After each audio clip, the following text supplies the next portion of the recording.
Have you ever stopped to wonder why, after thousands of years of human history, do we still fight wars? Why do we still kill each other in the name of power, belief, or land, even though we live in what we call a modern world? Hello, this is Sanjay Singhania. This question has been on my mind a lot lately. War is everywhere in the news, in conversations, in our headlines, and it surprises me that in this age of incredible technology and progress, we haven't learned how to live together peacefully.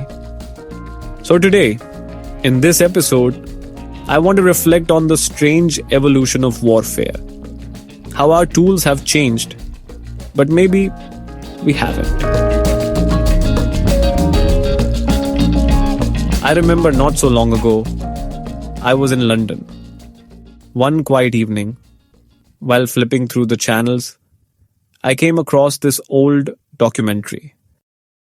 It was exploring the roots of warfare, reaching all the way back to ancient times. Thousands of years ago, before cities or kingdoms, before armies or nations, humans were already fighting.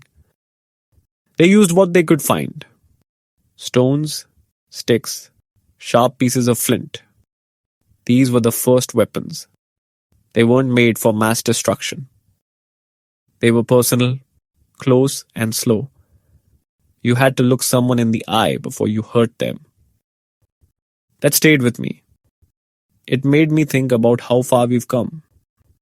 Not just in terms of tools and machines, but in how effectively we've learned to destroy each other. A few days later, I visited the Imperial War Museum in London. For those who haven't been there, it's a powerful place, dedicated to exploring the realities of modern war, from the First World War all the way to the present day. You walk through real stories of soldiers and civilians. You see uniforms, letters, weapons, even tanks and aircraft suspended in the air. It's immersive and haunting. People walked slowly through the exhibits, almost like they were in a temple. And maybe, in a strange way, they were.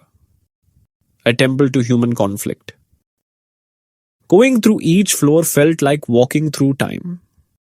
It didn't feel like I was just looking at history. It felt like I was moving through it. At first, I was just observing, interested in the old artifacts, the machinery, the layout. It started with old rifles and torn uniforms. But as I kept going up each floor, things got colder. More polished, more lethal. The weapons got faster, smarter, deadlier. And every upgrade came at a human cost, in bigger numbers and faster than ever before. And then came the room that truly shook me. The 20th century. Machine guns, tanks, chemical weapons, bombs, each with a little plaque explaining how many lives it could take, how quickly, how efficiently. And finally, in a dimly lit space suspended from the ceiling, was a replica of the atomic bomb dropped on Hiroshima. But there was something else there. Something that stayed with me long after I left. In one part of the museum, there was a haunting representation of a nuclear attack. It's called the Beach Girl, also known as the nuclear victim. A disturbing sculpture created in the mid-1960s. It's a disfigured shop mannequin, used to symbolize the horrific aftermath of a nuclear explosion. The single burnt and broken body stands as a powerful reminder of the catastrophic consequences such a weapon can bring. A single sculpture, but it felt louder than any explosion.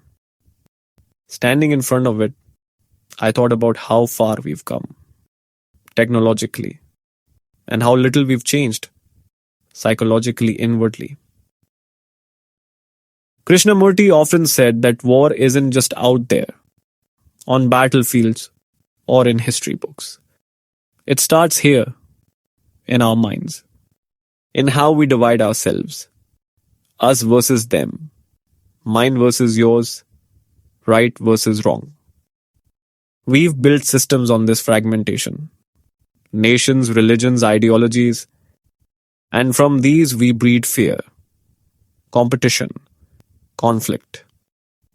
We talk of peace. We protest for it. Sign treaties. Give speeches. But do we ever stop and ask, what is the root of violence? Why do we feel the need to dominate, to defend, to win? Sometimes even in ordinary conversations. Krishnamurti believed that peace isn't something we organize.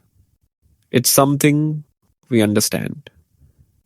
And that understanding begins with seeing the war within ourselves.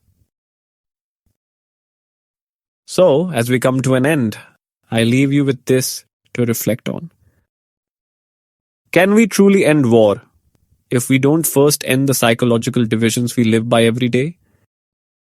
Can peace ever be real if our identities are built on separation? Is it possible that war is simply the loudest expression of everything we quietly justify? And finally, can we ever stop killing each other if we've never truly learned how to see one another? Thank you for listening. I'm Sanjay, and this has been another quiet reflection on the world and on ourselves.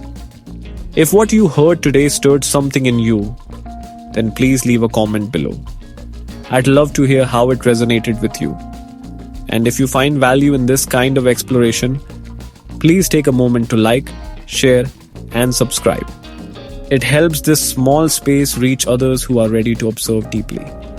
But more than anything, take a moment to sit with what we've explored.